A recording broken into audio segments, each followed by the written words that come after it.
Welcome everybody this week to the Cold Hard Truth on Sports. We're doing something a little bit different this week. We're actually going to be live on Spreaker like we are each and every week. So you can download the Spreaker app. It's Spreaker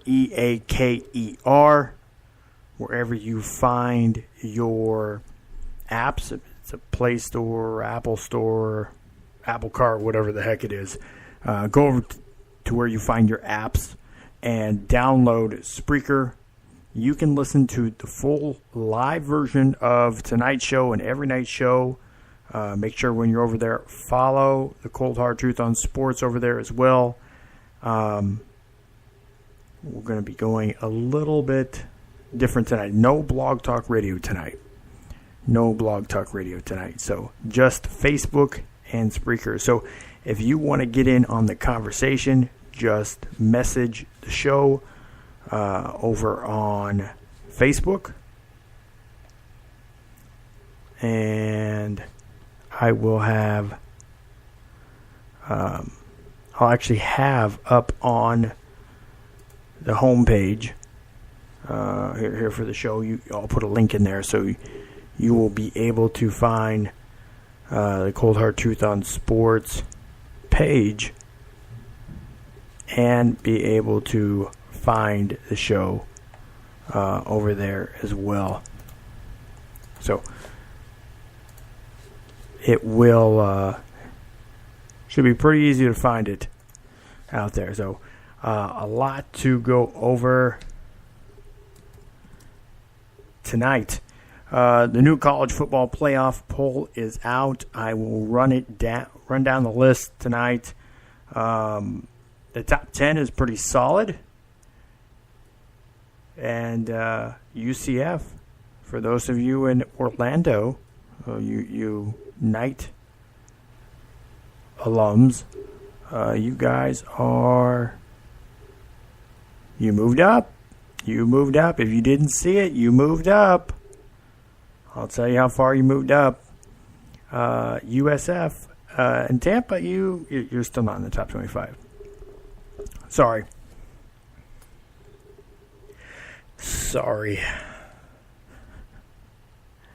But a lot to get into. We are here a week before.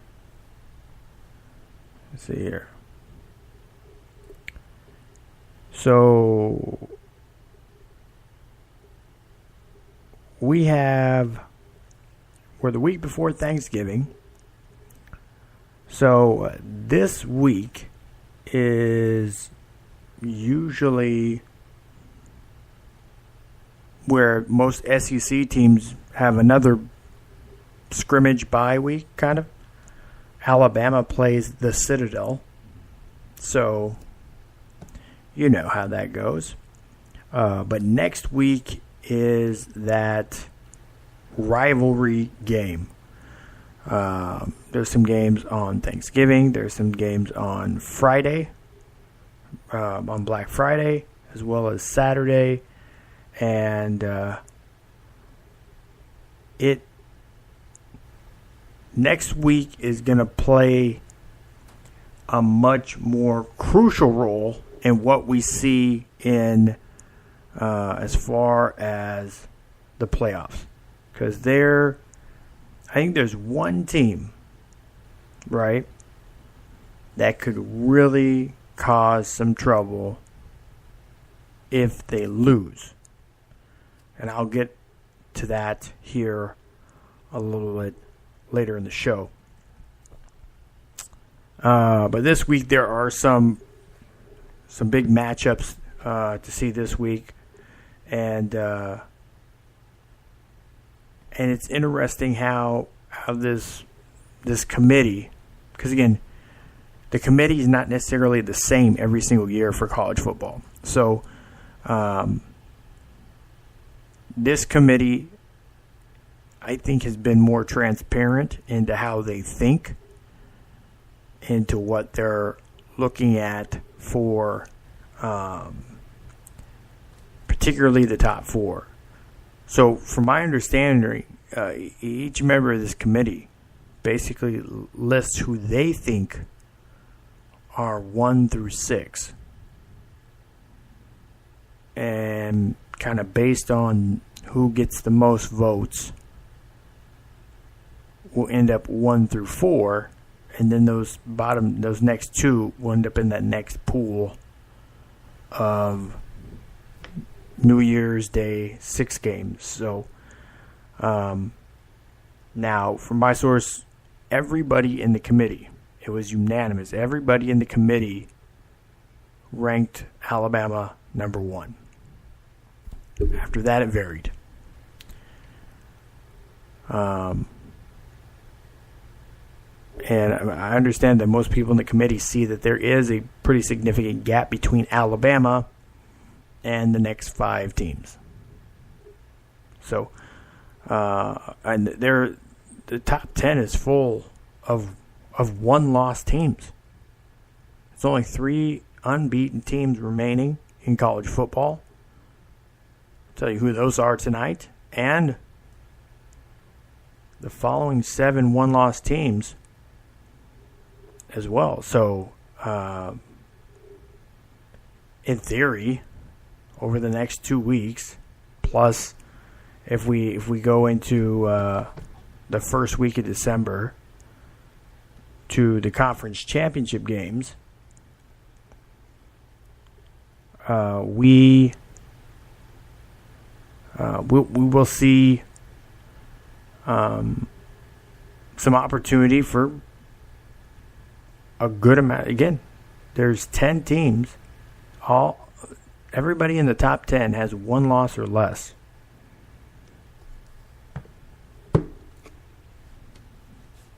So, it's not like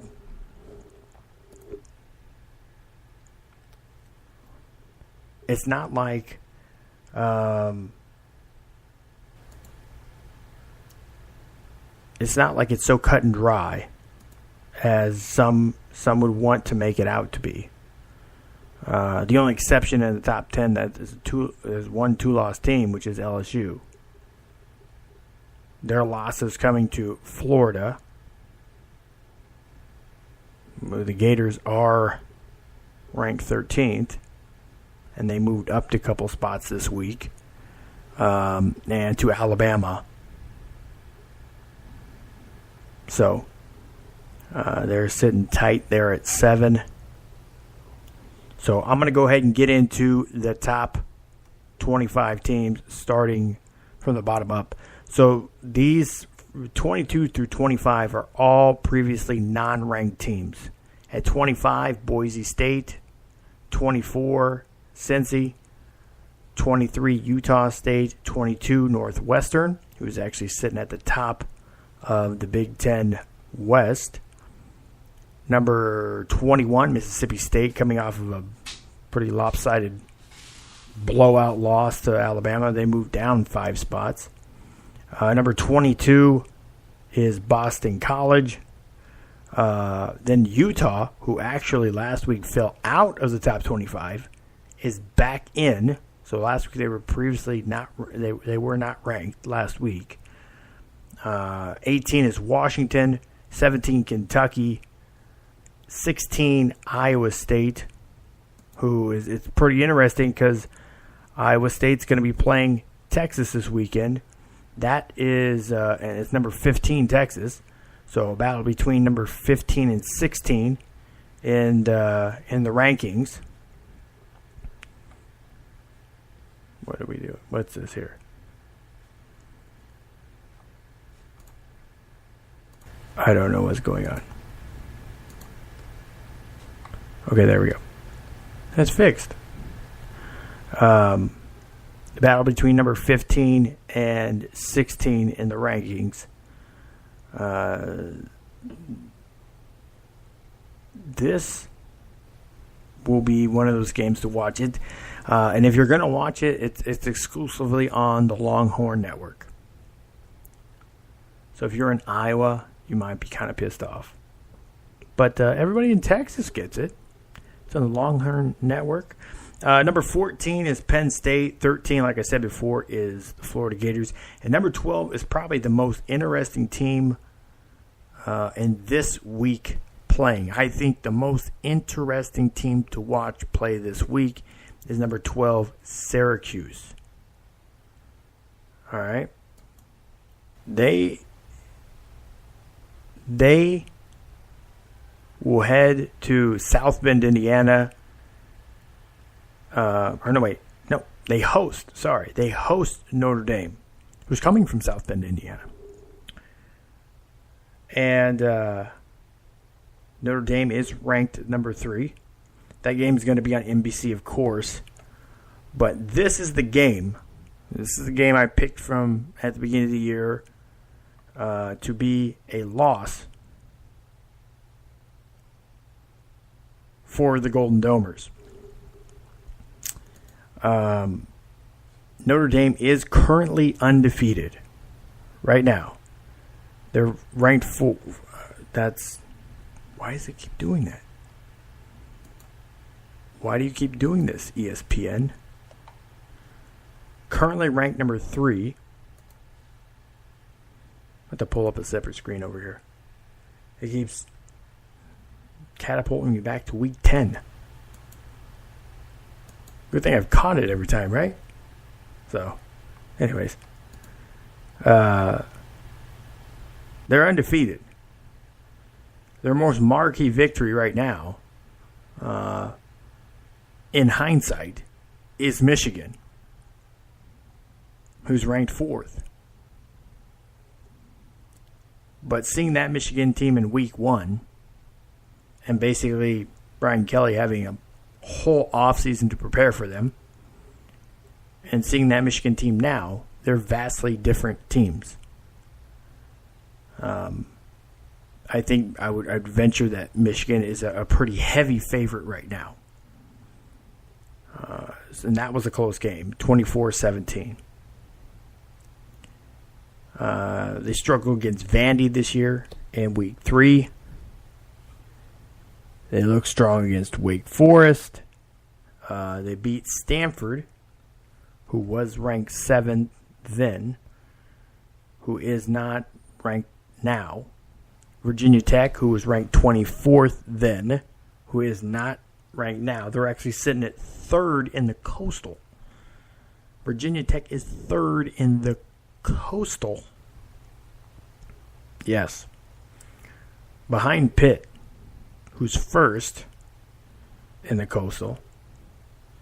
They also beat Pitt by 5. Navy, Northwestern, who's 1st in the West and just ranked again this week.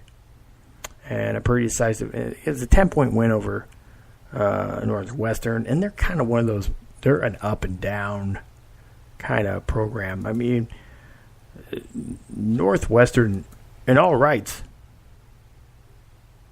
had lost against Nebraska until they didn't. They won by 3. They struggled in New Jersey against Rutgers. They bombed on Wisconsin. They lost by 10 to Notre Dame. And they beat Iowa by 4. So if you want to talk about a team that plays down to the level of their competition, that's Northwestern for you. They play right at that level. Whatever their competition is, that's where they're playing at. And they don't have, as far as the end of their schedule goes, I believe, see here. Yeah. They have Minnesota and Illinois. So Illinois just got blown out last week by Nebraska, 54-35.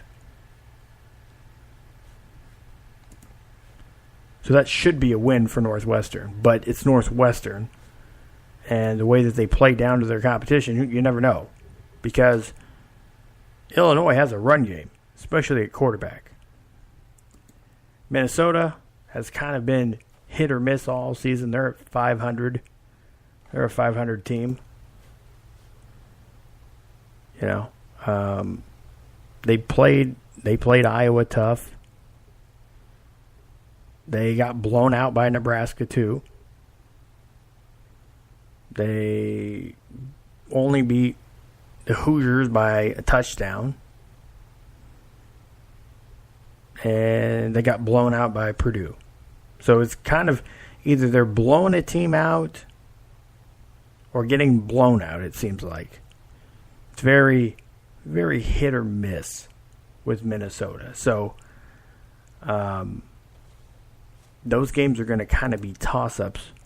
But in theory, where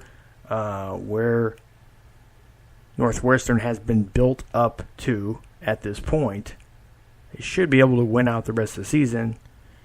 And Northwestern would be playing against, from what I can see, would be Michigan in the Big Ten championship game. And I know there's a few people that don't jump ahead. Michigan still has to play Ohio State.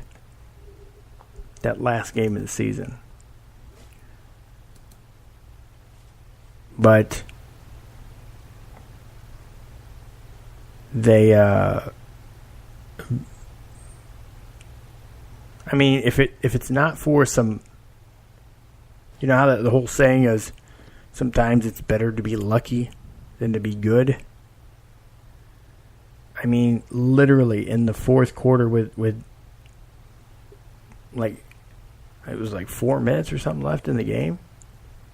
5 minutes left in the game. Something like that. The score is 9-6.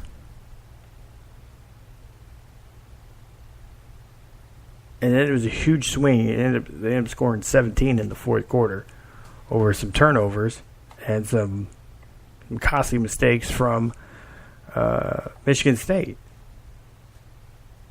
But again, despite the score being 26-6, they struggled in that game. The week before, they were at home and was losing in the third quarter to Nebraska. And was just able to keep the ball away long enough. And Nebraska just basically had one too many costly penalties. It was the special teams again. In Michigan State, that was the punter. That was their MVP. The Buckeyes MVP against the Spartans was the punter. Against Nebraska, it was their punt defense, the punt return team. They blocked the punt for a safety. It changed a lot of momentum. The week before that, they got blown out by Purdue. Week before that, against Minnesota, it was essentially a one-score game all the way into the fourth quarter. They end up winning 30-14 against Minnesota, but it was basically a one-score game all the way into the fourth quarter. So, blew out the Hoosiers, 1-point game against Penn State, barely got by them. So, the second half of the season, from Purdue on, with only exception to Indiana, it has been a tough going for the Buckeyes. And they Saturday at noon on ABC, they play against Maryland, who they should beat in theory. But if the trend continues,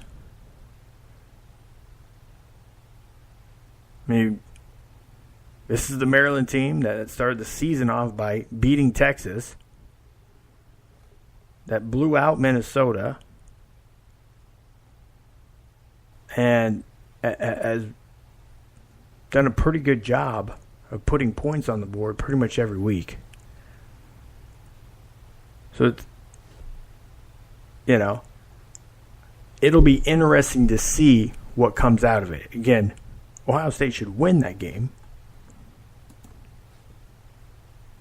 And then, of course, they end the season with Michigan. And as of right now, Michigan is 52%. The predictor here, the matchup predictor, says they're a 52% chance of winning that game. And I know a lot of people are thinking, there's some outside hope. There's some outside hope for Ohio State. Well, let me tell you this.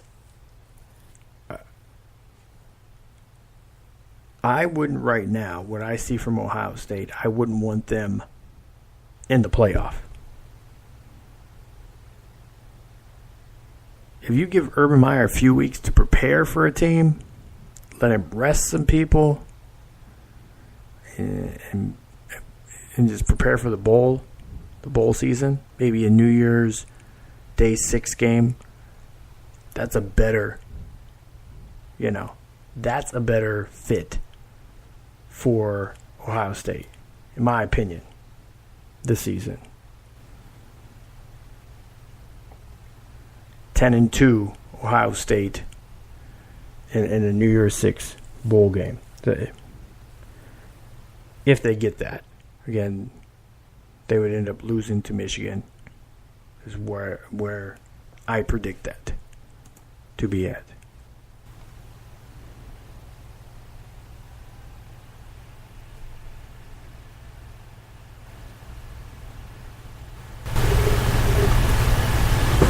So, it's the road isn't necessarily just paved for these teams. So, number 11, like I said, Central Florida, the defending national champion, Central Florida Knights.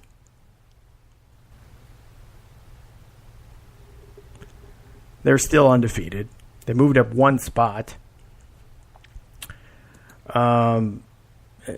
My conversations with my sources with this committee, I don't see UCF really having a chance at making a run. Since he's ranked, USF isn't. They're again a game short this season because of cancellation against North Carolina. Not that game would have made a difference, it seems like. But Pitt, right now, Cincy are the two toughest opponents on the schedule.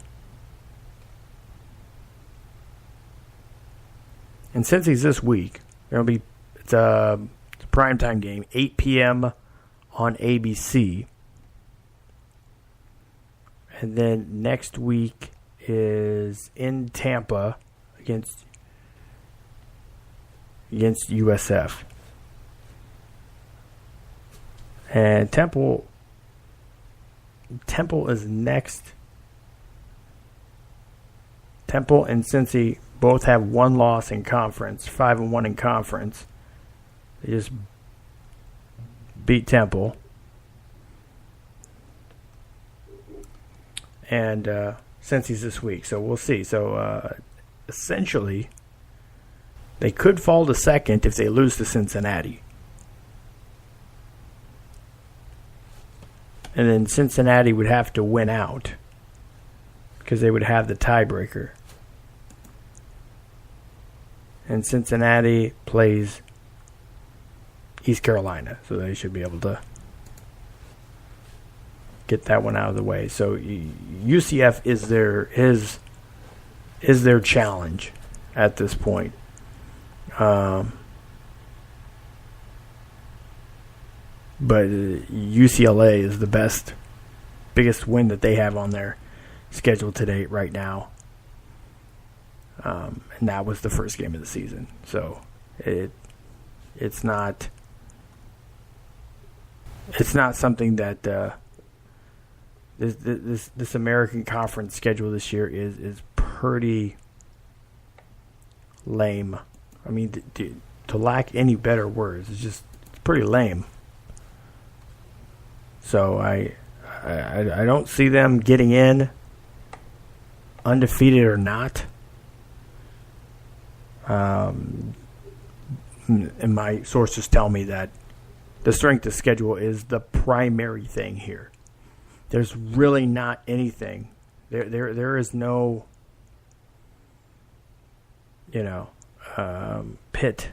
Again, Pitt and North Carolina. But again, the North Carolina game was canceled, and North Carolina is, I don't know. I don't think they have a win. No, they have one win. They actually beat Pitt. They got lucky and beat Pitt. So that was their lone win of the game of the season. So, but it looks like they actually played some teams pretty. I have not watched a North Carolina game all season. But it looks like they played most teams fairly close the second half of the season. So, but we're going to see Clemson. They have clinched their division. Clemson has clinched their division, so they will be in the ACC championship, as well as Alabama has clinched. Pitt has not. They did beat Virginia last week, or week before last, and they beat Virginia Tech last week. They blew out Virginia Tech last week. They got Wake Forest this week, and they end the season in Miami. So, and on the other hand, Miami, they're sitting towards the bottom of the Atlantic, or of the Coastal. Only 2 wins in conference for the Hurricanes this season. It started out really good, and then they lost to Virginia, Boston College, Duke, last week to Georgia Tech. Now they play Virginia Tech this week, and then end the season with Pitt. So, that's the top 5 teams in the Coastal. Is how they ended their season. So, and they only beat Florida State by a point. And Florida State has not been good. So, let's see some of these questions here.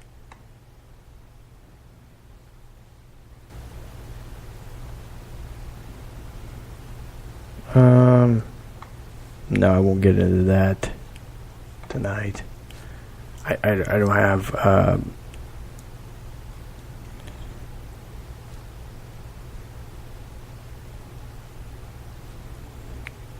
the reports of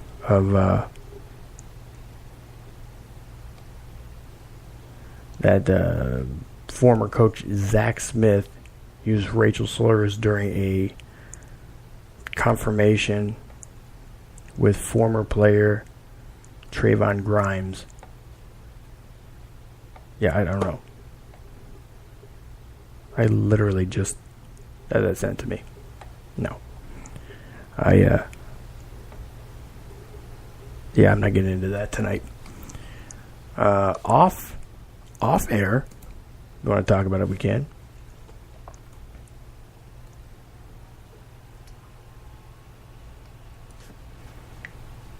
So, let's see here. All right, just to finish out the top 10 teams. Actually, the committee did not change a single team in the top 10. Again, they all with one loss,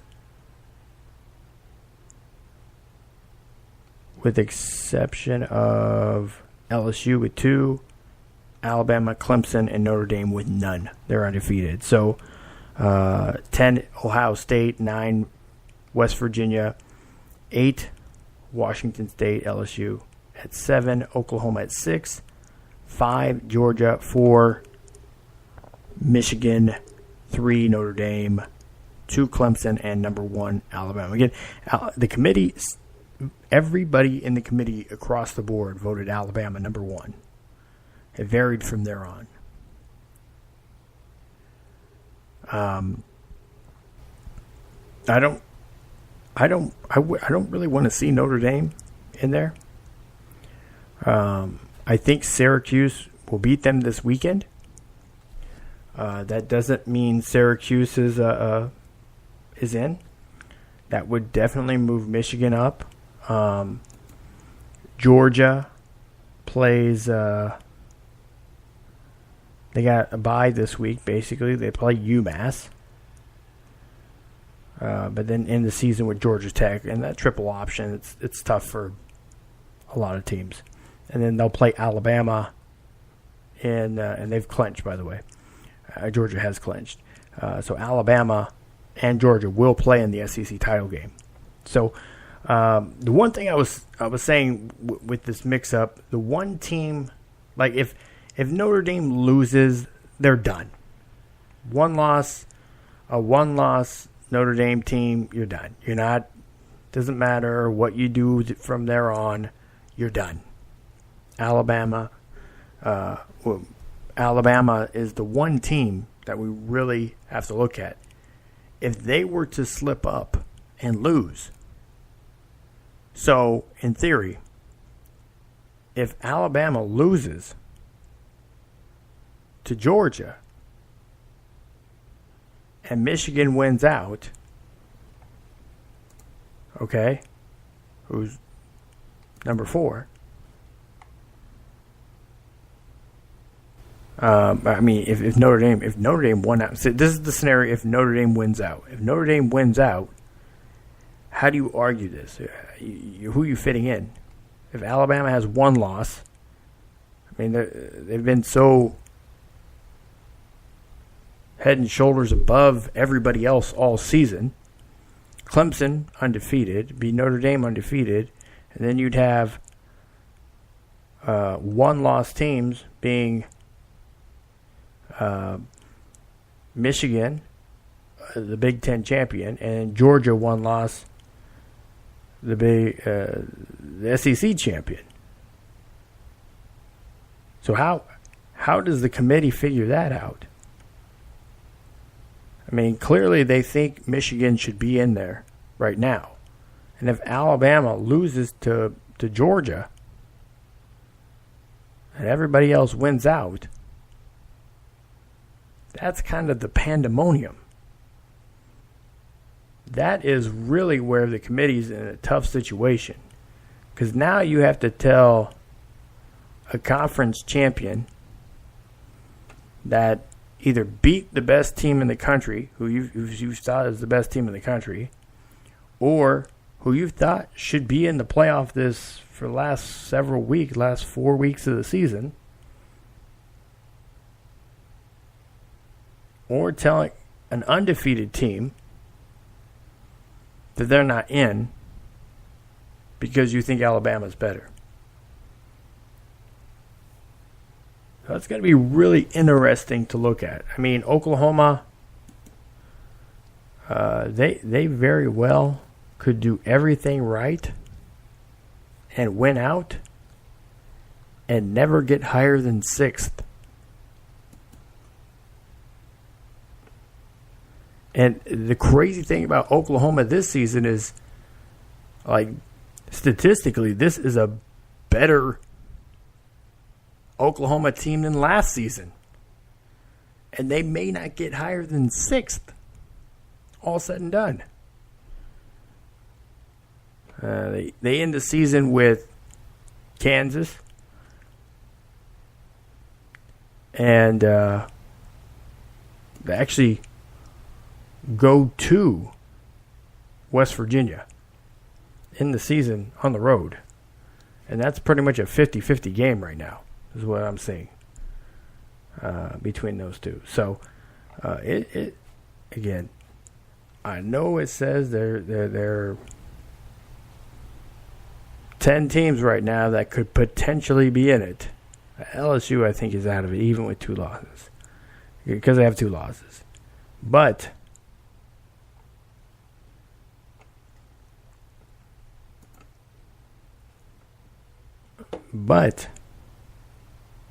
Notre Dame losing does a lot to help out. I doubt Clemson loses. I doubt Michigan loses. So your hope as Georgia is that if you beat Alabama, you and Alabama are both in, or you put up a good enough showing in a loss to Alabama that you look more impressive than Notre Dame with 1 loss and Georgia having 2. See, that's the other thing. With Georgia with 2 losses, does the committee put them in after a close loss to Alabama over a Notre Dame team that would lose to Syracuse?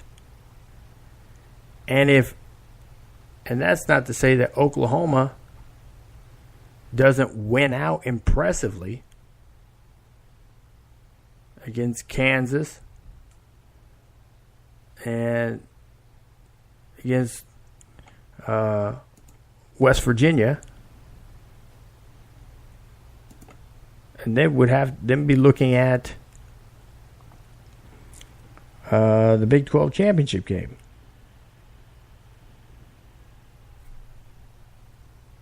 That following week. So they could end up, in theory, very likely, playing against West Virginia in back-to-back. Like, they beat West Virginia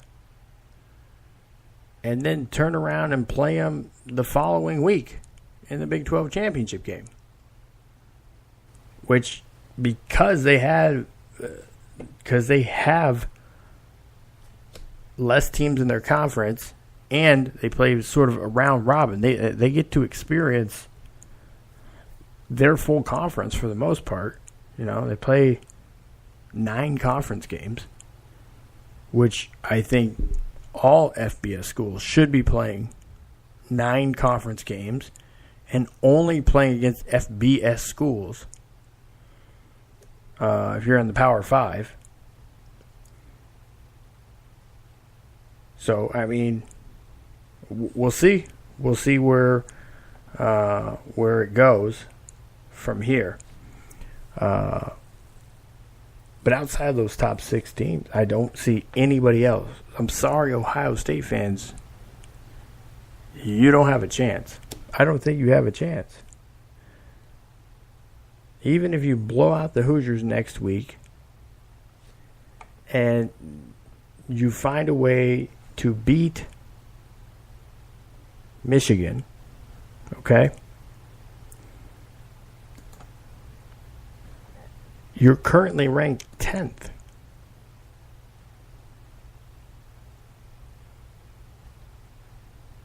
You're currently ranked 10th. And then you would be going and playing, what, Northwestern?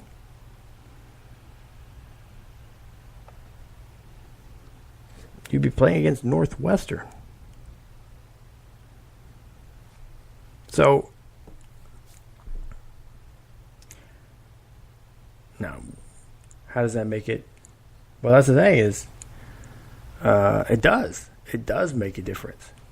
Because, like I said, the second half of the season, basically everything from Penn State on, pretty much every week, Ohio State has struggled either for a half or the whole game.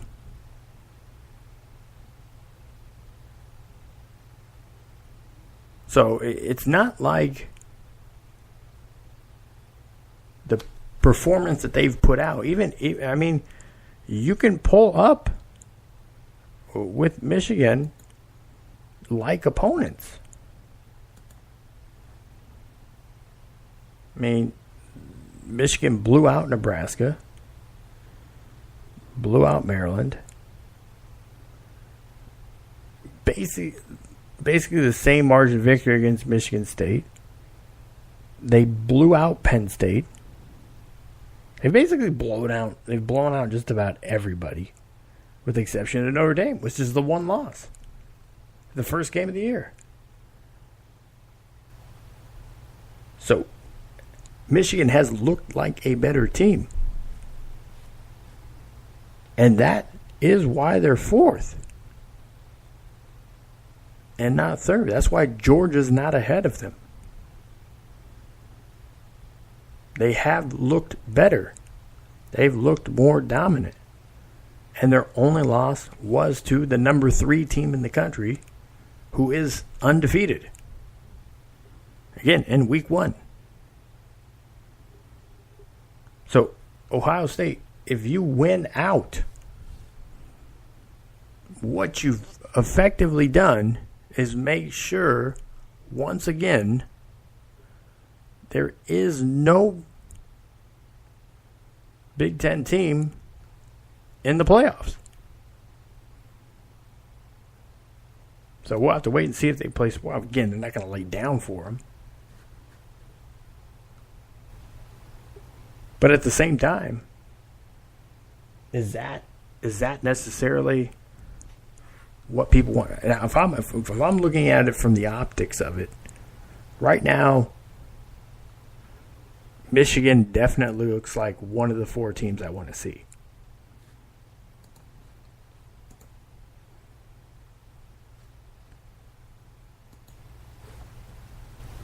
I want to see Clemson and Alabama. And then it's kind of, I'd almost rather see Georgia or Oklahoma than Notre Dame. I've not been impressed by Notre Dame this season. So,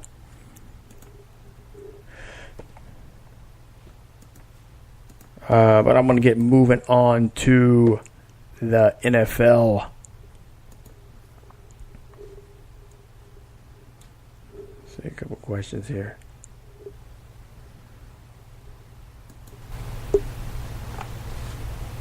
All right.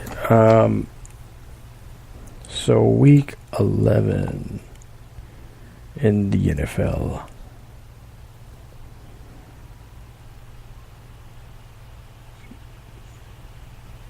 Can the Buccaneers win? Yeah, the Bucs can win this weekend. Be a situation with Jameis. There isn't a situation with Jameis. There's been many situations with Jameis. That's why his now situation is sitting. I right now would question. It's talking about Jameis Winston, who was suspended for the first 3 games of the NFL season because of couldn't keep his hands to himself in an Uber. Took the 3-game suspension.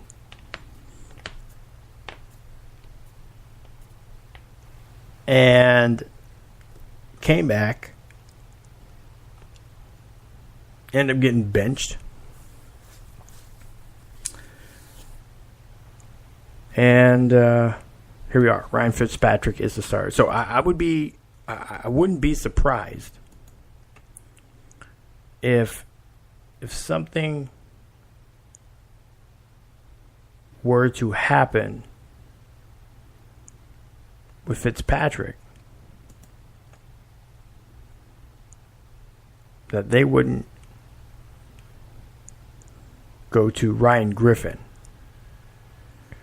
It was a kid out of Tulane. They've had him on the roster for a few seasons now, actually. I think he's actually been in the league longer than Jameis. So, I think pretty much his entire career has been with the Bucs. So, but Ryan Griffin, in all likeliness, is the backup moving forward. And he really pressed last season, the season before last, for a backup position, and got hurt. But for all intents and purposes, I would see him as actually being the backup quarterback moving forward.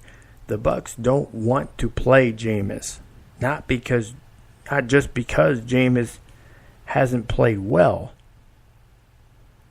but they've already agreed to his fifth-year option. All right? The Bucs have agreed to Jameis's fifth-year option. So, right now, as of right now, if he were to get hurt, again, the fifth-year option, it's fully guaranteed. If he's on the roster after March 13th, and if they don't cut him before March 13th, or actually, if he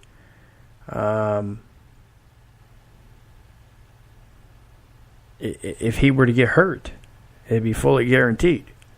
So if he gets hurt, they want it to be one of those non-football injuries. And with his track record, if they give him rope, he'll probably hang himself with it. I mean, he's shown the propensity to do that. But they can cut him and not have to pay that money. That's gone. Almost $21 million saved. So that right there is the best move for the Bucs moving forward. They have a quarterback on the practice squad, and they could bring him in event. Again, they're not going to deactivate him yet.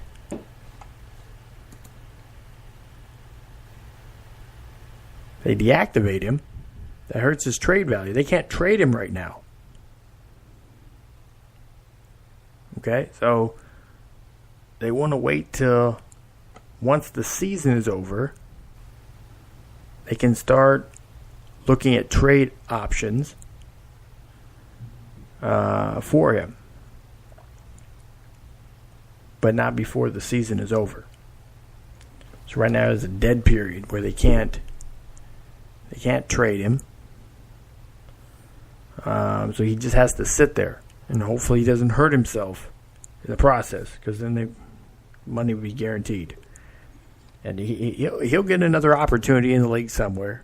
There's always a coordinator or coach or, that think that they could do more. They can fix the turnover problem and work on his adding touch, putting some touch onto it.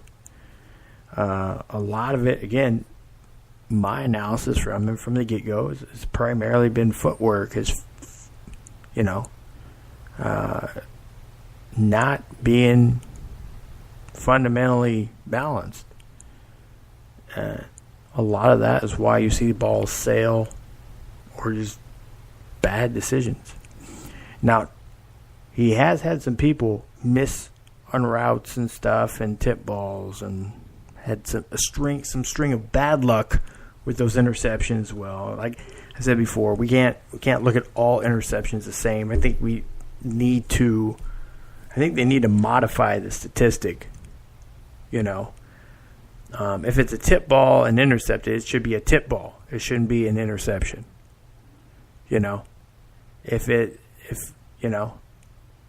Defender tip ball, receiver tip ball, shouldn't be the same thing as the cornerback jumped the route or he overthrew his target and the safety picked it off.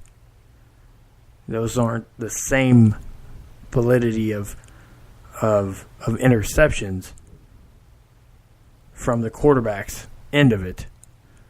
And also, if you're looking at something that's third and long, and you cast it down there into double coverage and the defender comes up with it, and it's basically a punt, a play early. That's basically what it ends up becoming. So looking at the degree and situations behind the interception, I think we need to look at changing that to more accurately depict the interception itself. But yeah, they can definitely win. I don't have any question about that.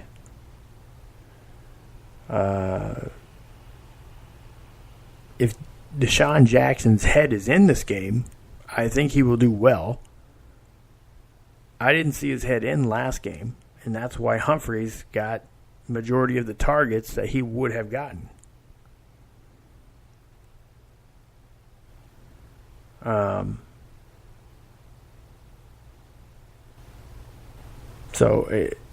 Again, I don't necessarily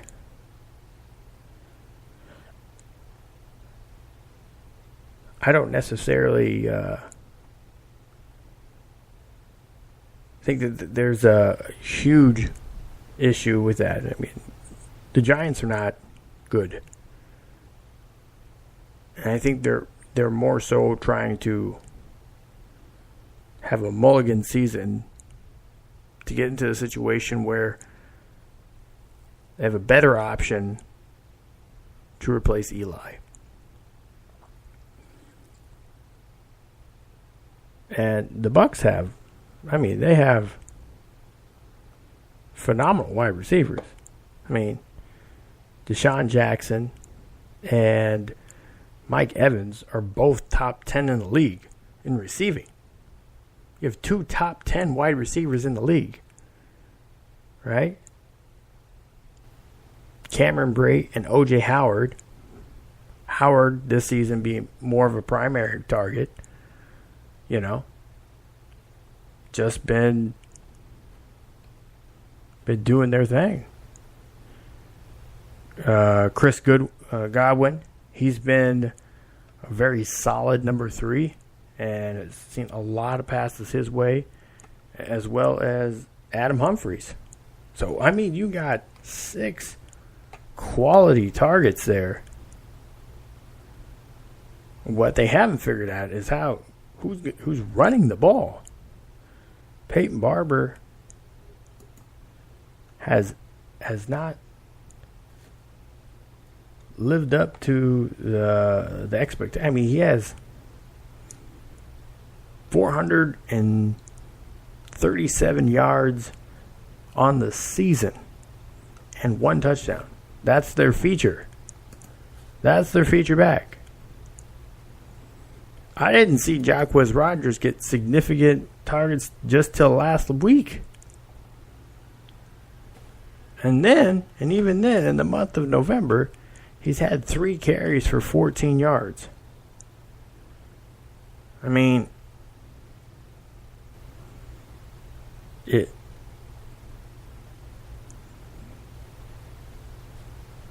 The season, he has 39 yards on the season on 16 attempts. He's clearly ineffective. Ronald Jones has been hurt basically all season. He has 42 yards, got 3 more yards, and a touchdown.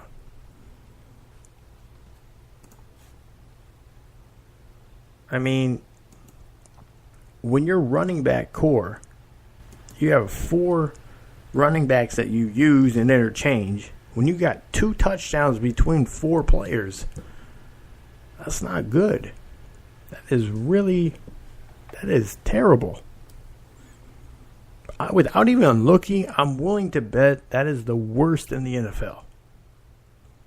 Willing to bet it's the worst in the NFL. I could be completely wrong, but I'll go on a limb there.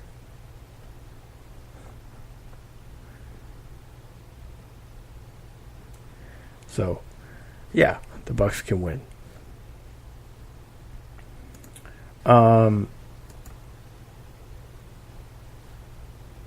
Again, that's an early game too. Of course, it's Tampa and the Giants. Both bad teams. Both 3 and 2 win teams. Now,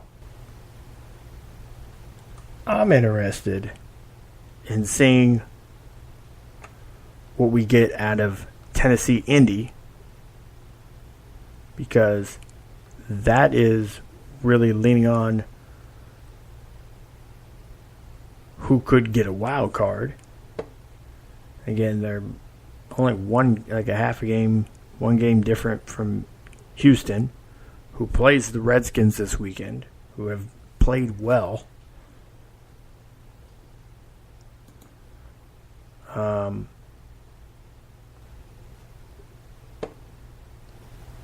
So, I mean, and then can't forget Monday night game being the Kansas City Chiefs and Los Angeles Rams. Okay, this is one we're going to have to see what happens here. With the wildfires going on in California, outside of LA, what they do with this game, I don't know. They will likely play this game.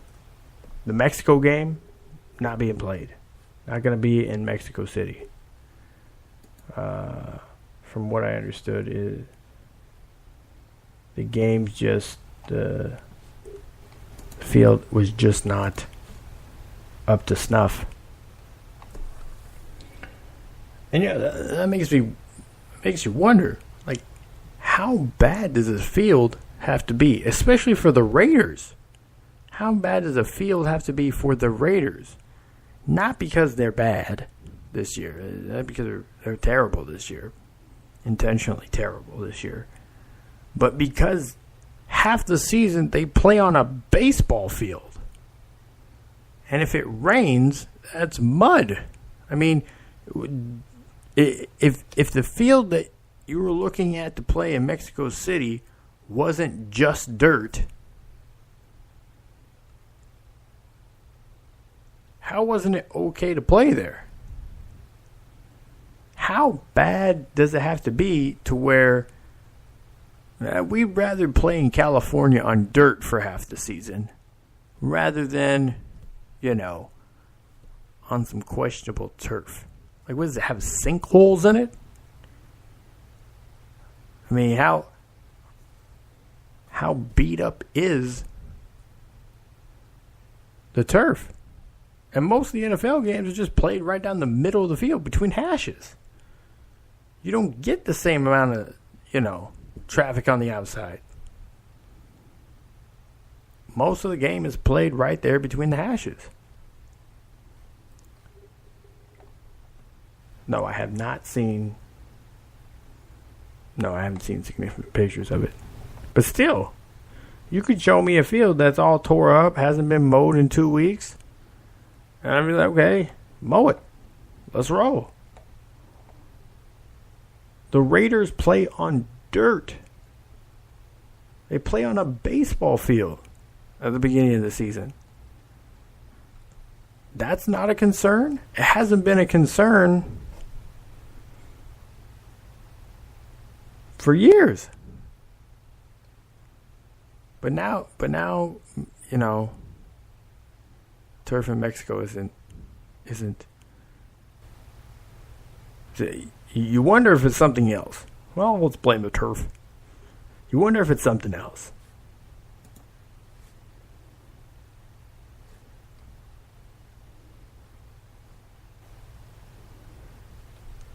But it's hard to think what the field could look like that they wouldn't play, especially for Oakland.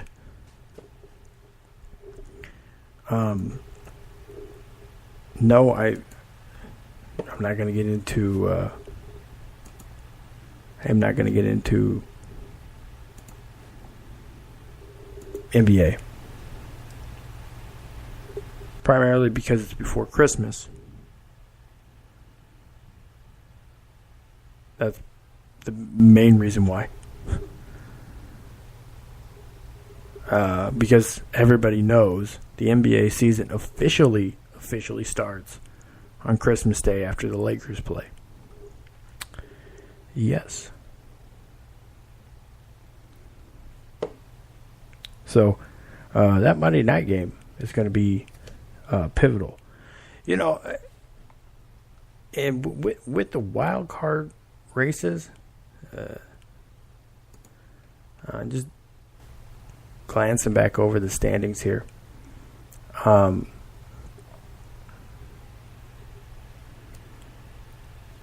Jacksonville, I guess they're mathematically out of it at this point. But Houston, Indy, and Tennessee are in it, and that AFC South is another. They're not. How could they be out of it? The Jaguars have like seven games left. They're still in it. I don't know, what are you talking about? Saying some crazy stuff like that. Fire my producer. Crazy stuff. No, the whole conference is in it. That whole conference is in it. I don't care if they have. Yeah, they could. The Jags have 6 losses. They went out. They're in. That's 10-6. 10-6 could get them in.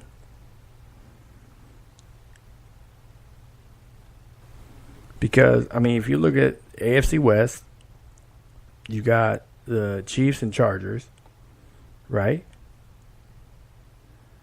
You got, the Bengals aren't getting to 10 wins.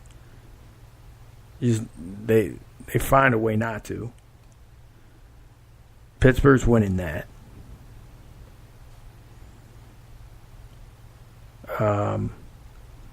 New England will wrap that up.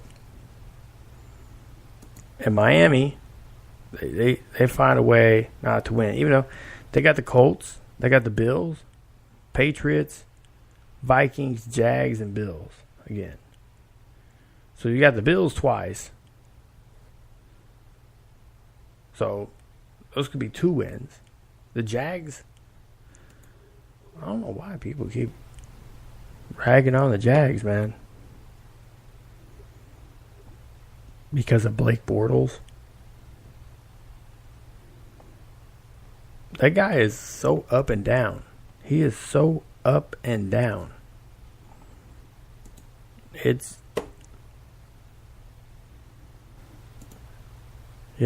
so up and down. I can't, it's, let me pull it back up here. Last week, they lost by 2 touchdowns, but he put 430 yards and a touchdown up on Kansas City. If he doesn't throw those interceptions, the Jags win that game. If he doesn't throw probably 2 of those interceptions, they could win that game.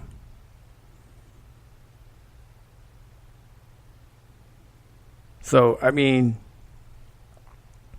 he threw for 1 and he ran for another. I think he's the second leading rusher on the team, too. I could be mistaken.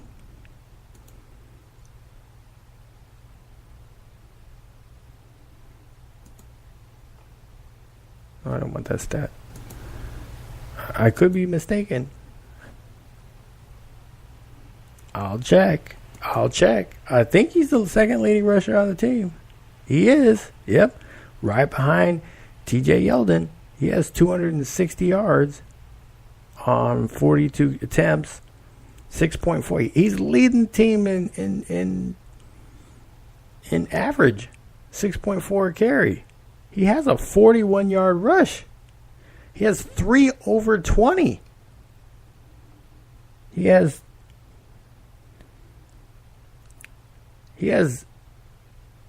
one rushing. Yes. But yeah, he does have 3 fumbles. And 2 of them were lost. Yes.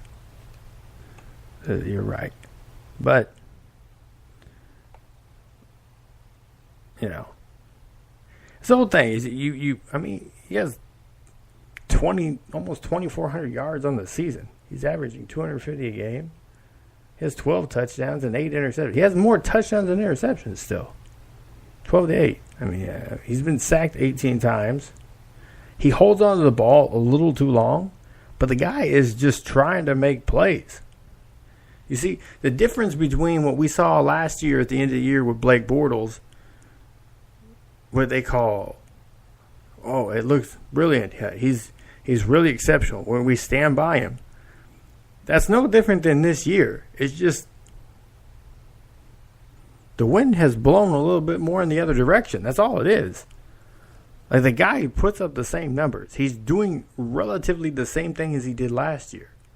Except for last year, he had Leonard Fournette to consistently run the ball. And that's crazy. Because actually, this running tandem of Yeldon has 1 touchdown. And Leonard Fournette only has 1 touchdown, too. So, it's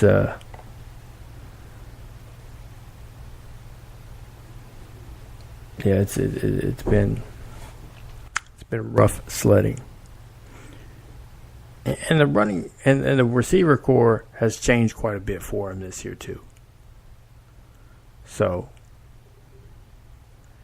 they decided to keep him and pay him, and brought in Austin Seferian-Jenkins, brought in Niles Paul. Shout out to Niles Paul. Y'all need to play more Niles Paul.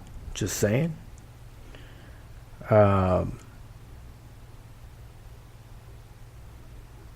But it's just not the same. It's not the same as last year. The core around him, See, this is the problem you see. People see quarterbacks making mistakes or making bad decisions or forcing things, and they just say, "Oh, they're a bad quarterback." Listen, there's nobody that's starting in the league that are bad quarterbacks. There's nobody in the NFL on rosters that are bad quarterbacks. They're in the NFL. They're clearly not bad. Some of them may not be the highest quality as starters, have some issues with decision making or accuracy, but yet they're still, for the standard of the NFL, good quarterbacks. They're on a team. But Blake Bortles finds himself in situations to have to press the ball more because they're down, because And people can send more blitzes because they don't have the steady run game that they had last year. There's also been some more injuries and stuff along that offensive line. Again, different receiving core. So with some of these changes, they like I said, the wind has just blown a little bit more in the other direction. It's Blake Bortles, the one that they said, hey, Blake Bortles is legit. He looks legit. Saying that last season, but now this season it's like, he's terrible. They should have got rid of him. They should have never paid him. He's the same guy. He's doing the same things. Again, but this season, issues with the run game, health along the offensive line, and that change in the receiving core has just not worked out. The offense around him isn't as steady as it was last season. And you can go back and look at the stats. Look at the games. I mean, look at the difference from season to season.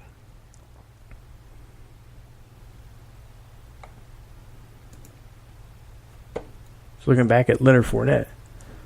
I mean,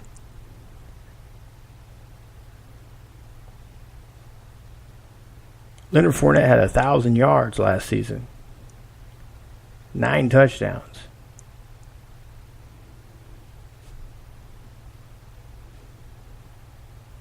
He caught another 302 yards for receiving yards and a touchdown.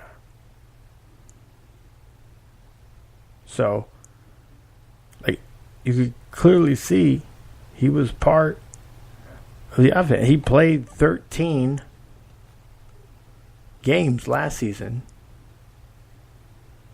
Now, at this point, he's played 3. He's played 3 games. And we're in week 11?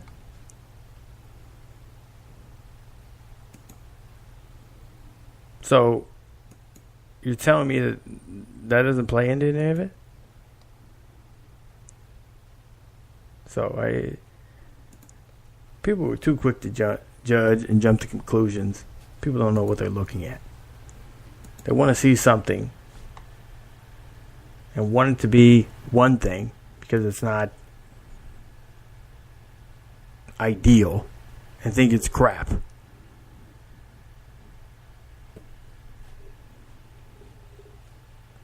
For what they got going on, Blake Bortles is very much a serviceable quarterback.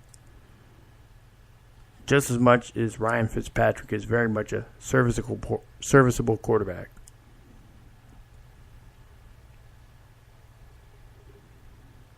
So until you find and know you have something better as an option, you got to ride with Blake Bortles. You have to.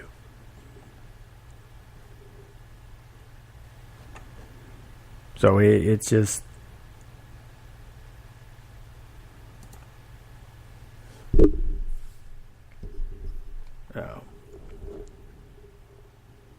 Let's see some more here. What do I think about the Saints this season? The Saints have really turned stuff around. I'll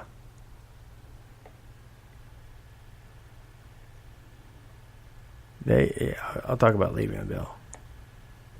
I'll talk about Le'Veon Bell for sure.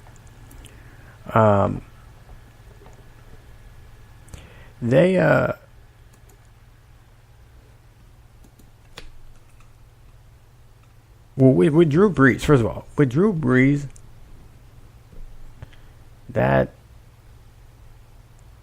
whoever your receivers are, they're going to do well because he's that good. But with Mark Ingram and Alvin Kamara there, both being so dynamic,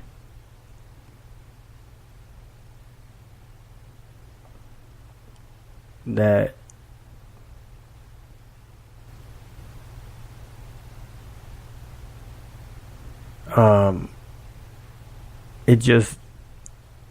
adds a certain sense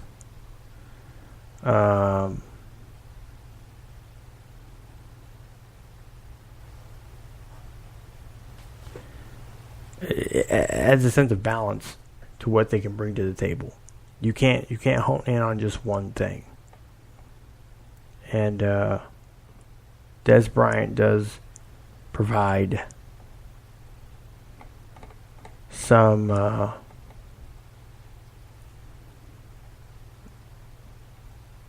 different dynamic to it. By the way,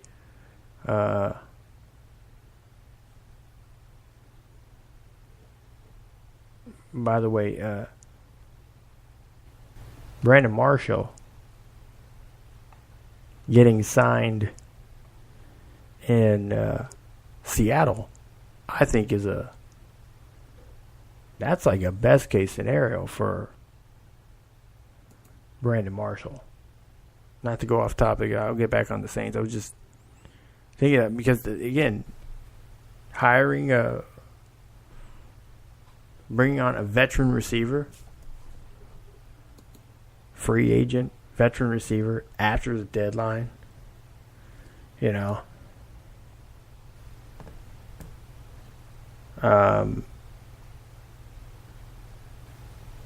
mean, the guy can still play. I mean, Brandon Marshall's what, 34? So, Dez is like 30. So, I mean, they're not so different in age. I think it's a good pickup, though.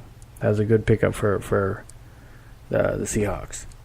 But Dez is definitely a good fit in a lot of ways for the Saints. He's coming in, he's fresh. You could tell, from what I was told, you could tell he's not in football shape, but he's in shape. So we'll see this week how much they implement him into the offense, if at all. He's very sure-handed. He can catch the ball well. He's very reliable for that 50-50 ball. And you don't have to worry about a whole lot of issues with will he fight, will he work for it. He will. He busts his ass, on the field. However, he's not a separation guy. And this is the perfect thing about Dez, is because if he has an accurate quarterback that can put the ball where it needs to be and not having to force it in, and he can be led a little bit more or put in better situations to catch and run, Dez is a monster. Once he gets the ball, he'll take off. It's not so much the speed, really, as much as he has a good ability to run, and he's strong. So it's not like necessarily the first tackler is going to take him down anyways.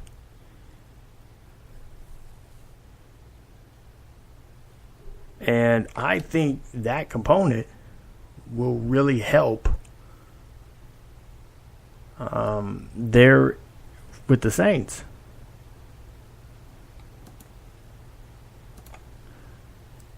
I think that,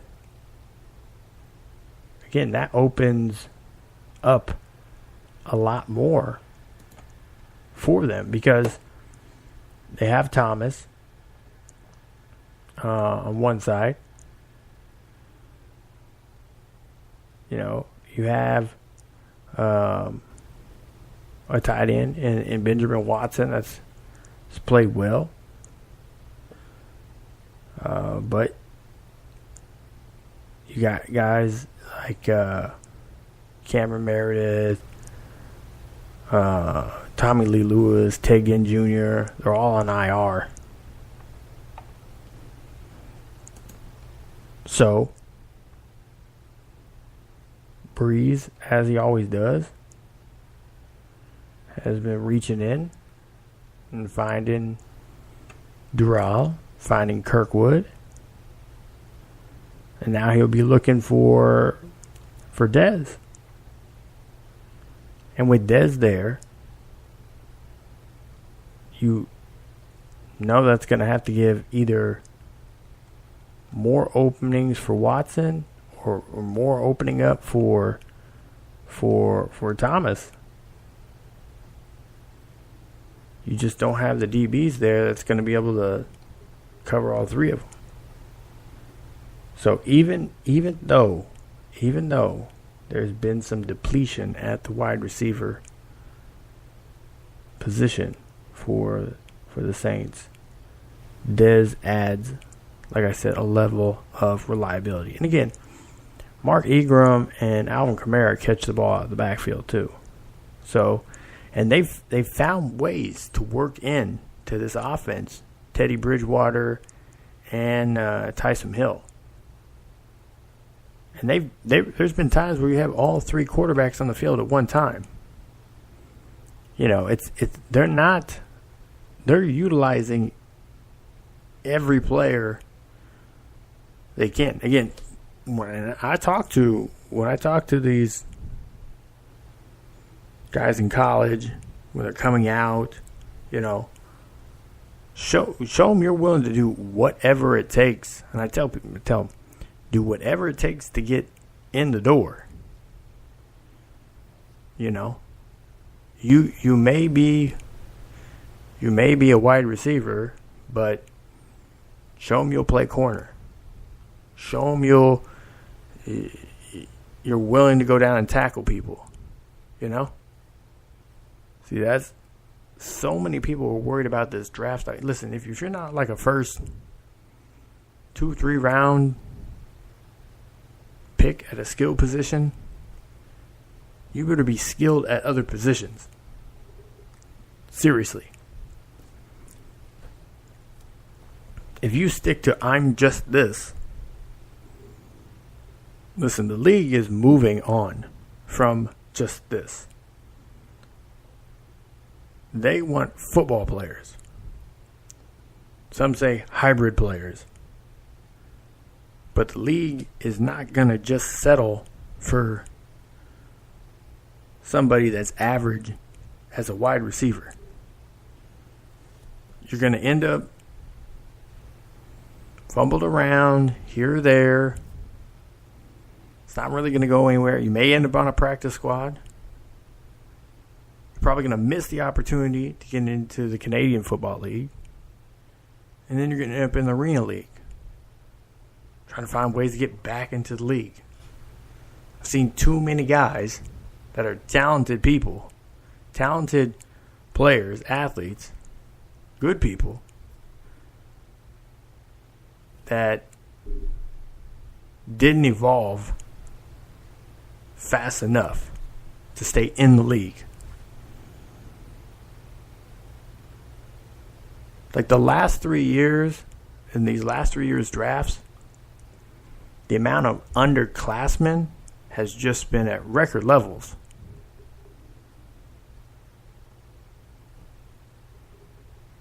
And we're seeing guys, I mean, look at Kareem Hunt.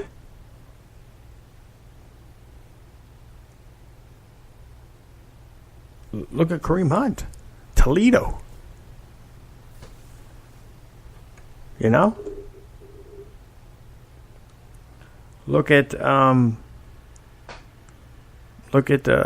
Lindsey in Colorado for Denver. That guy. I have a picture of it. I was talking to him last year at the Shrine game. It says 5'9". I think it says 5'9". No. He's not 5'9". He is definitely not 5'9".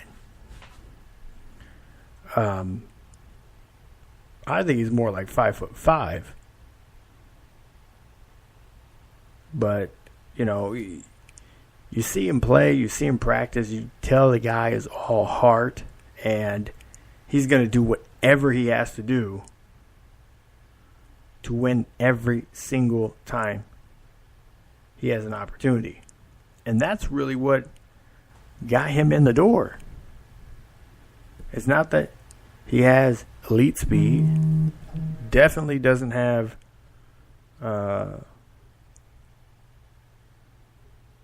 size on his to his effect.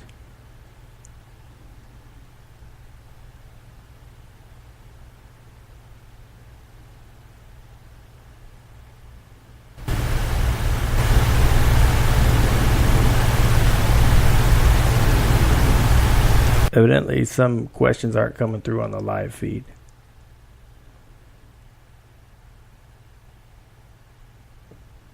Let's see here.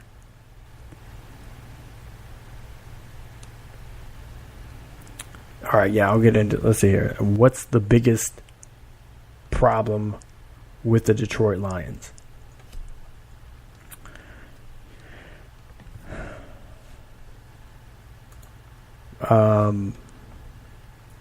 Well, this year, a lot of the blame from what I gather, a lot of blame's being placed on the quarterback, and they don't feel Matt Stafford's really rising up again to win them games and putting them in situations to where they're really ultimately competing where they should.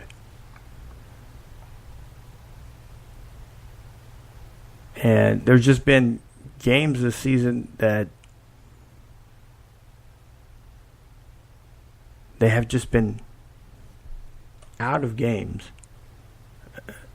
or losing to teams that just aren't good at all. And Detroit has some players.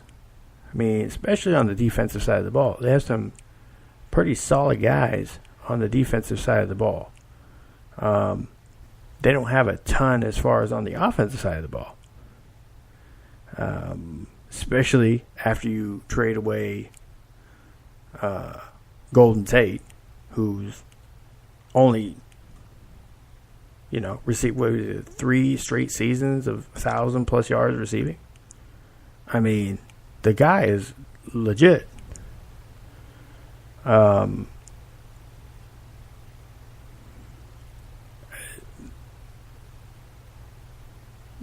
We hope more out of the running back core to help out with the lack of production that they had elsewhere in the receiving core. So it's just been, again, kind of like what I was talking a little bit earlier about the issues with Jacksonville. It's been kind of same type of stuff. Your receiving core isn't quite there. Your running backs aren't necessarily, outside of Kerryon Johnson, the rest of the running back core really isn't doing anything, it's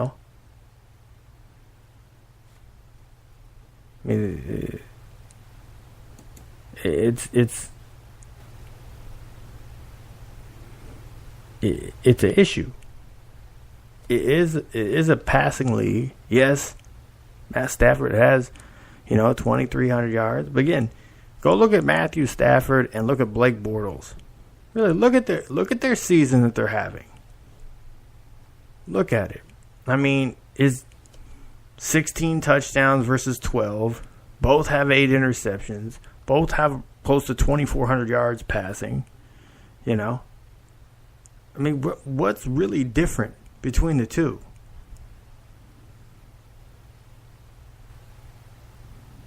Again, this isn't another a defense for Blake Bortles, but it's just really saying that, I mean, we understand Matt Stafford is a quality quarterback,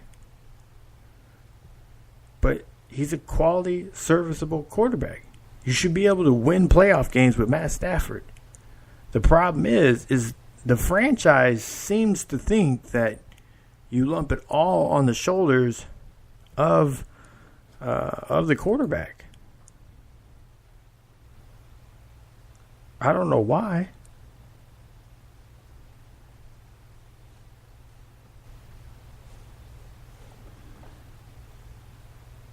And I'm gonna have it. Hey, pull up. Pull up there. I mean, they have guys on the defense. They have some guys on the defense, but when they're on the field, when the defense spends so much time on the field, it's just they get worn down. They get tired.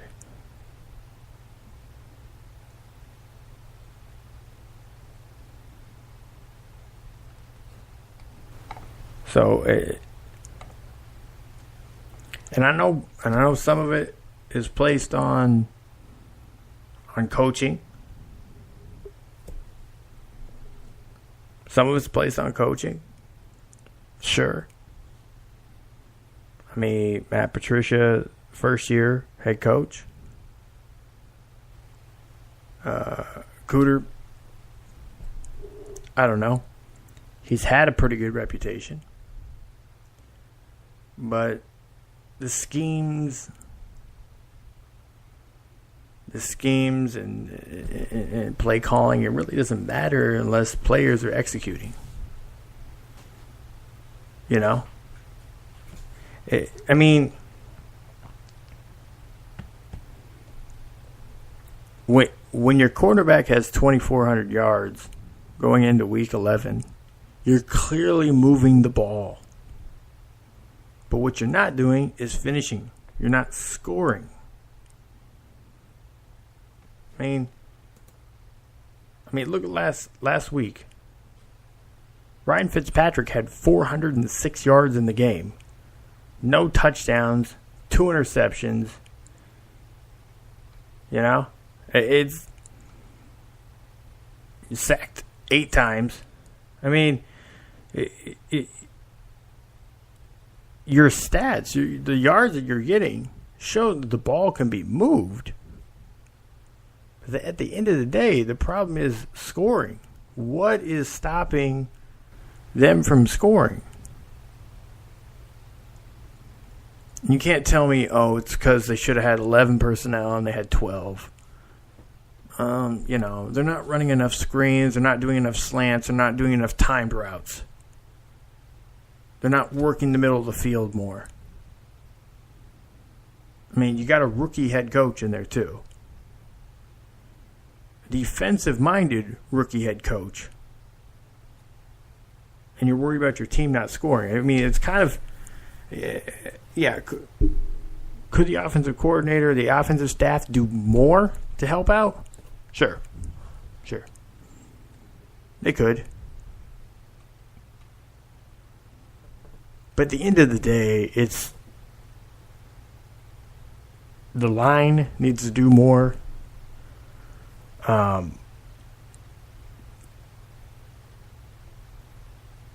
receiving core needs to do more.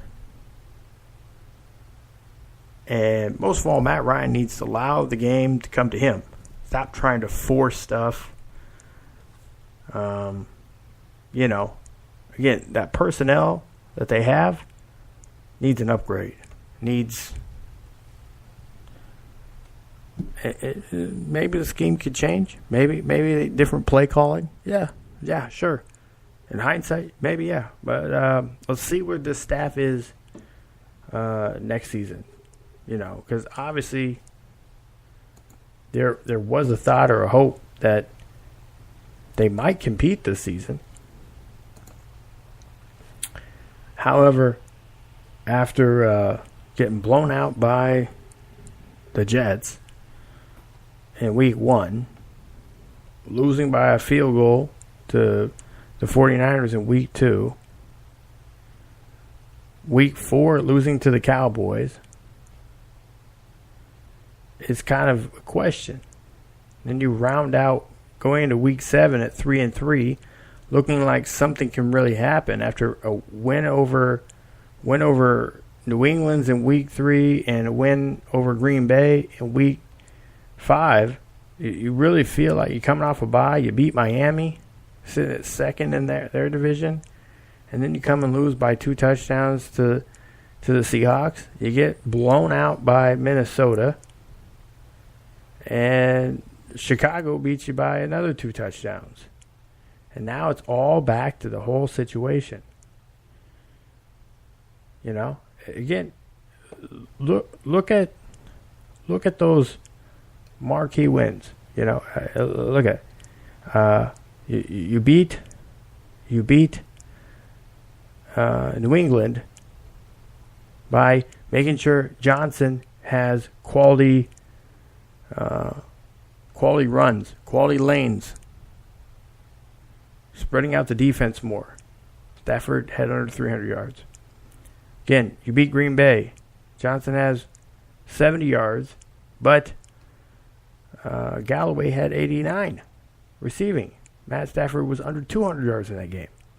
Again, it's not necessarily about it, but the big thing that came up in both of those 2 games is they held New England to 10, and they held Green Bay to 23. The defense came up. Same thing in the Miami game, 21 points.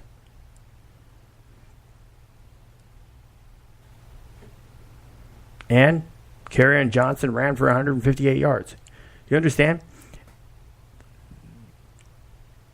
In this passing league, if you don't establish your run, especially in the NFL, they will not respect the pass. There are too many good athletes, and linebackers are even more athletic these days. They can take linebackers and put linebackers on your tight end now, and they stay right there. I mean, when you have safeties that go for 6'2", 6'3", 6'4", and 2 bills, come on now. It's a pretty good matchup. You can't. And then you got outside linebackers. Guys that are freakish athletes that run 4.4, 4.5s. You know, you got to get the run. Because, and this is the thing, is so just again, the Lions don't run at RPOs. They really don't run RPOs. So, but the one thing about RPOs, why RPOs work, is because everything looks run, and then you do pass. And what that does is sucks in the defense. And it doesn't, and that's the thing is your play action is going to work the same way. If you are running the ball effectively, good play action off of that is going to work the same way as the RPOs, because you have the run blocking, you fake the run, and you find your open man. I think Matt Stafford needs to get rid of the ball quicker. More high percentage shots. Work more in the middle of the field. So,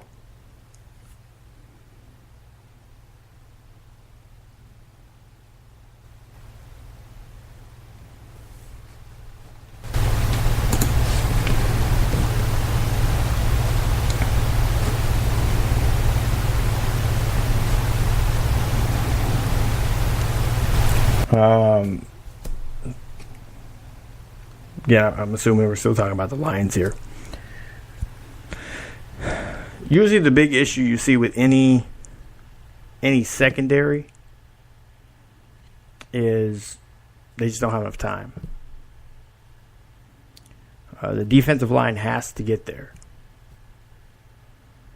And if your front seven's not getting to the quarterback, they're not rushing. Again, you don't have to sack the quarterback. If they're getting there, they're getting hurries on him.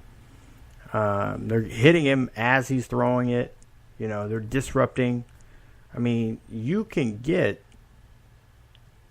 a higher quality play from your secondary just by getting a hand in the face of the quarterback.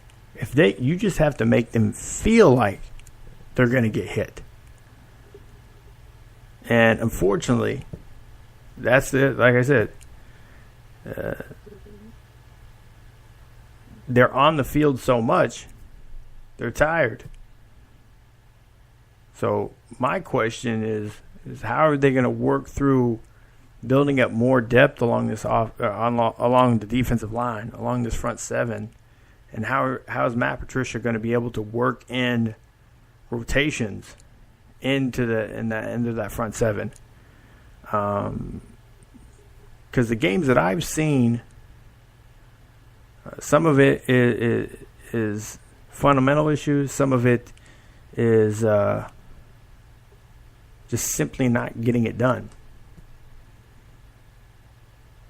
Some of it's mismatched too, you know.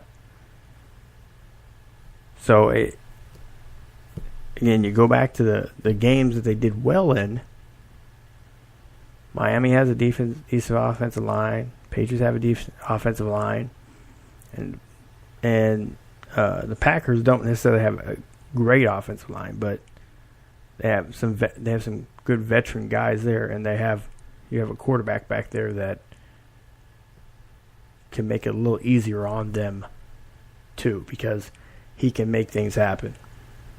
But they're a good team because the Green Bay offensive line, where they lack in general quality of output, they're good at playing with their heads on a swivel. So again, because Aaron Rodgers moves around so much, and you don't know where he's going to be, you kind of just have to learn to win your battles. And hopefully, if somebody gets by, you know he sees them and can bank that he'll get away from it. So, primarily, it's just the front seven not necessarily getting there. Like I said, Detroit has some players on defense. It's not like they don't have guys that can go out and get the job done, you know. So,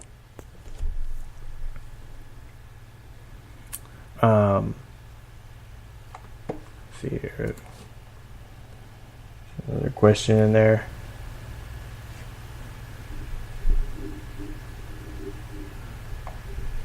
All right.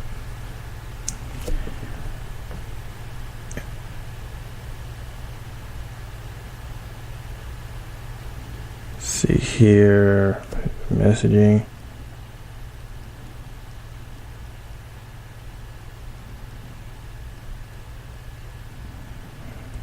All right. Got about 10 minutes or so left on the show tonight. Just reminding everybody, you can catch, just like you're listening to this show, and some of you here watching it on Facebook,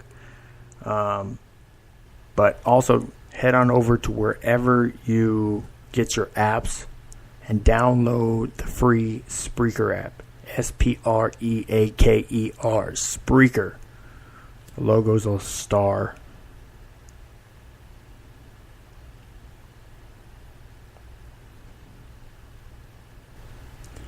And download the app. Make sure you follow the Cold Hard Truth on Sports over there as well. But I'll end out tonight's show. I'm going to talk a little, I referenced earlier to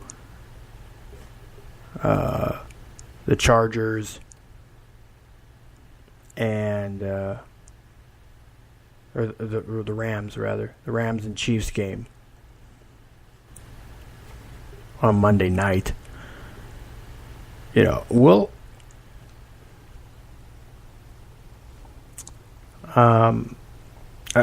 I really look forward to it for the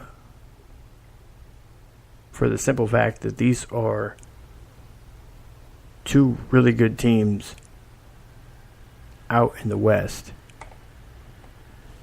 And as far as an NFC AFC matchup that you would want at this point in the season, I mean, both teams are leading in their divisions. Both have young, dynamic quarterbacks. Both have running games and explosive wide receivers. I mean, the matchups are truly wondrous. Both have very talented defensive players. On one end, with the Chiefs, a little bit older crew.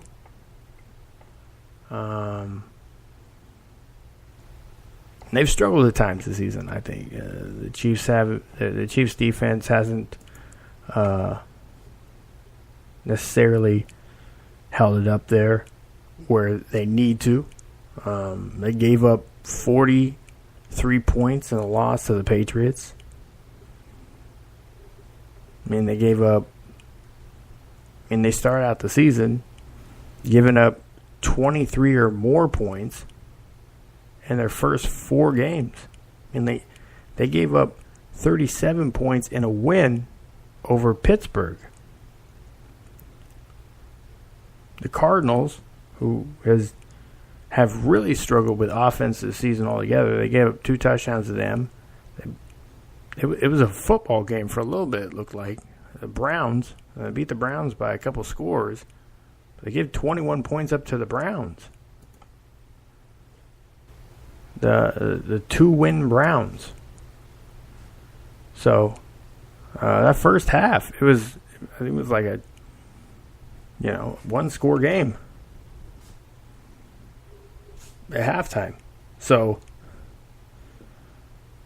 I mean, it took Mahomes to pass for 375 yards, something like that, almost 400 yards, and 3 touchdowns to get by the Browns. So, and then the last couple of weeks too with the Rams, the league does a good job of being able to catch up and kind of figure out what teams are doing well. I mean, they have guys that they could be higher level guys in college, just do nothing but watching film and game planning and all year round. And they have those tablets that go everywhere. They don't have to worry about their limited amount of time and working on coaching. And I mean, so 3 weeks in a row, the Rams give up 27 points to the Packers, 45 points to the Saints, and 31 points to the Seahawks. And they narrowly got by the Packers and Seahawks. 2 good teams, playoff teams, and lose to the Saints by 10.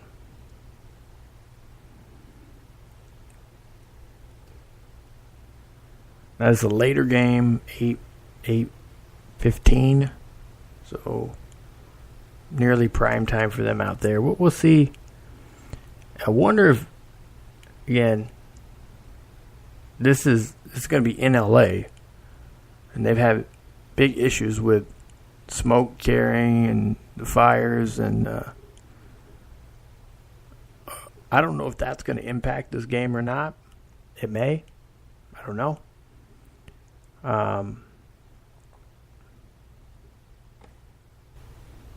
But I can tell you this.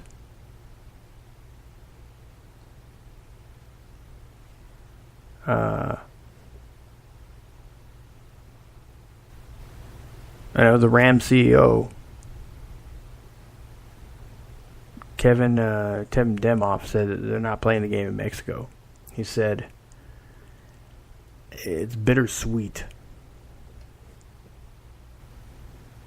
Now, obviously, this Mexico game is a huge opportunity to really expand the brand for the NFL. So the game is going to be played at the Coliseum. So, again, like, the Raiders played, and the Rams, I think they did too earlier in the history. We play on baseball fields at the beginning of the season. They're picking playing in the Coliseum over playing in Mexico because of the field conditions. And like I said, they have wildfires in LA. Smoke from wildfires.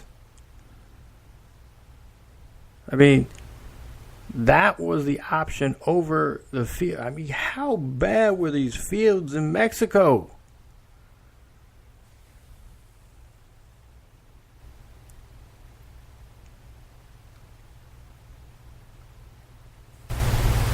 I need to see them. Look, does it look like they were plowing the field? Does it look like tilled up fields? I need to find a picture. If somebody has a picture and they want to share it, I mean, share away.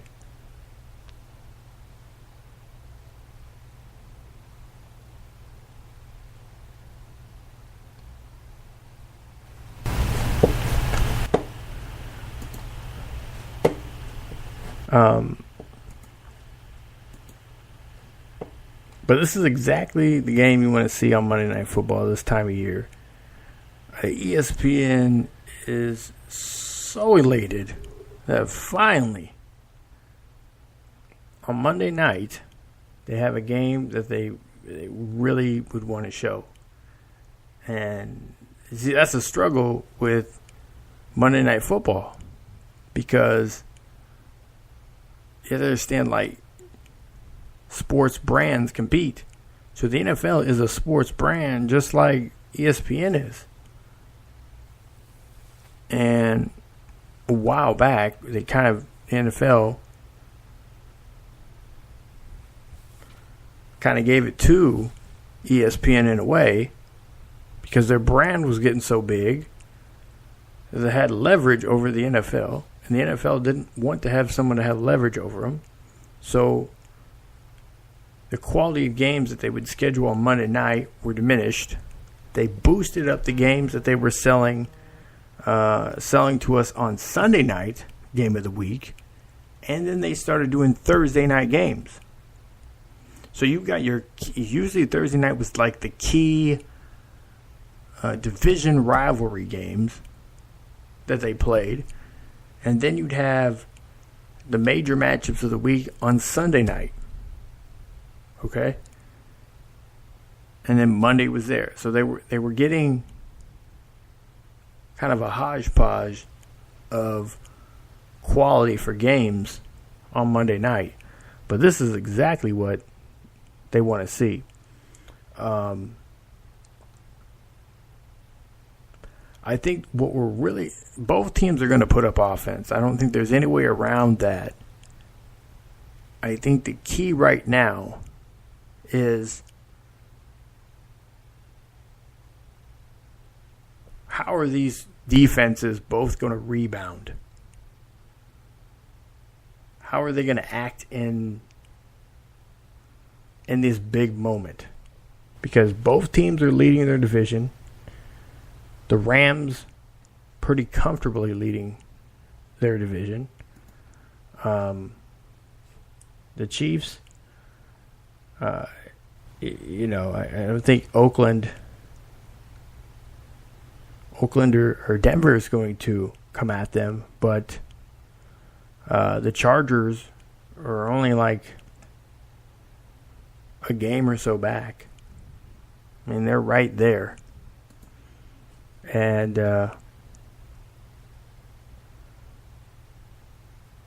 they do play one more time. The Chargers have the Broncos twice.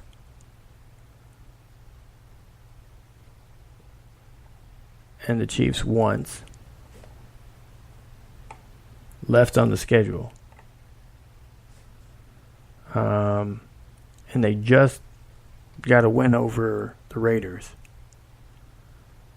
So three games left on that. The Chiefs have obviously one game against the Chargers left. Where's that? 2 games against the Raiders. That's it. So it's going to be, they got the Rams on Monday. Raiders, Chargers, and the Raiders to end the season. So, that's the funny thing is the Raiders usually pick one of these 2 games to win. and beat a good team. They usually win one kind of unexpected victory.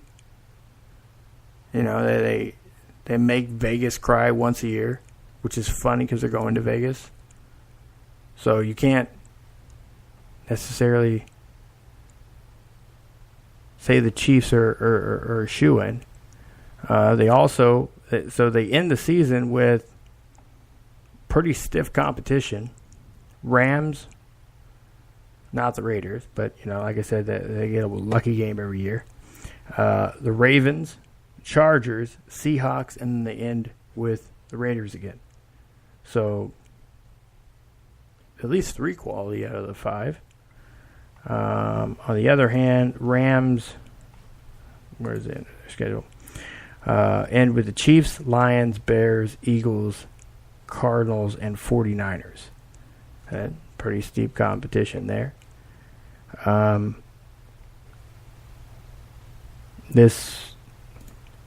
Eagles are at the top of the minds for people to come out of the NFC East and finish strong.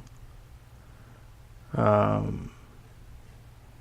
got a pretty tough schedule ahead of them, but they're tied with Dallas right now. And a couple games back behind the Redskins. And the Redskins have probably the easiest schedule out of them left. Texans, Cowboys, Eagles, Giants, Jags, Titans, Eagles. So, literally, outside the Texans, no one has a winning record on their schedule.